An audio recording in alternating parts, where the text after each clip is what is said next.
তো নমস্কার বন্ধুরা, আশা করি সবাই ভালো আছেন।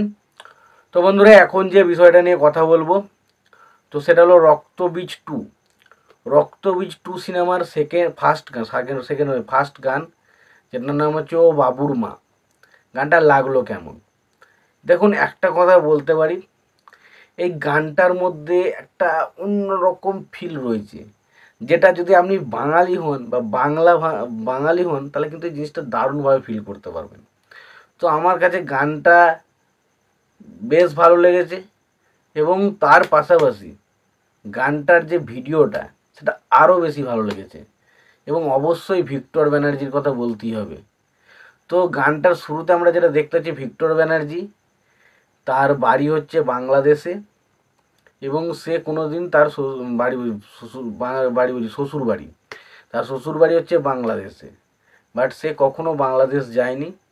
এবং 75 বছর বয়স যখন তার হয়েছে তখন সে বাংলাদেশে যাচ্ছে, এবং সেখানে বাংলাদেশের যারা ধরুন তার শাশুড়ি মা রয়েছে আর যে সমস্ত রয়েছে মানুষজনেরা তাকে যেভাবে আদর যত্ন করছে, সেখানে যে বাঙালিয়ানার যে ছাপটা গানটার মধ্যে আমরা দেখতে পাই সেটা খুব সুন্দর। এবং লাস্টে একটা প্রশ্ন করেছে, সেই প্রশ্নটা আমার দারুণ লেগেছে, যেখানে আর কি বলেছে যে আপনার সবথেকে তাহলে পছন্দের জায়গা কোনটা, বাংলাদেশ নাকি ভারত? তখন সে একটা উত্তর দিয়ে যে যে রবীন্দ্রনাথ ঠাকুর যেখানে জন্মগ্রহণ করেছে সেই কথাটা বলেছে, এবং অবশ্যই কাজী নজরুল ইসলাম। এবং তিনি বলেছেন, দেখুন এই দুজনে আমার সবচেয়ে পছন্দের কবি, এবার বলুন এদের মধ্যে আমি কাকে পছন্দ করব? তো আমার কাছে দুটোই সেরা। তো এই যে একটা উত্তরের স্টাইল এবং এই যে একটা বাংলাদেশি ভাব, দেখুন প্রথমত আমি একটা কথা বলি, এই যে বাংলাদেশের জায়গাটাকে নিয়ে গেছে এবং বাংলাদেশের ওই যে একটা সুন্দর কালচার, বাঙালি কালচার, সেটাকে কিন্তু দেখানো হচ্ছে। এবার এইটা কিন্তু একটা বাংলাদেশের যে অডিয়েন্স রয়েছে, যারা অ্যাকচুয়ালি নিউট্রাল অডিয়েন্স, যারা সিনেমা ভালোবাসে, স্পেশালি ভালো সিনেমা দেখতে ভালোবাসে, তারে কিন্তু ক্যাপচার করবে ভাই। এবং সত্যি বলছি, গানটাতে ওই যে ধরুন মাছ ভাসছে, ওই যে সিনগুলো, প্রত্যেকটা জায়গায় বাঙালিয়ানার ছাপ এত সুন্দরভাবে ফুটেছে। এবং গানটা গেয়েছেন সুরজিৎ এবং অবশ্যই ইমন চক্রবর্তী, এবং গানটার মিউজিক করেছেন সুরজিৎ, এবং গানটার লিরিক্সও লিখেছেন তিনি। তবে একটা কথা বলি, এই গানটা সুরজিতের গলায় জাস্ট অসাধারণ লাগছিল, এবং ইমনেরও গলায় বেশ ভালো।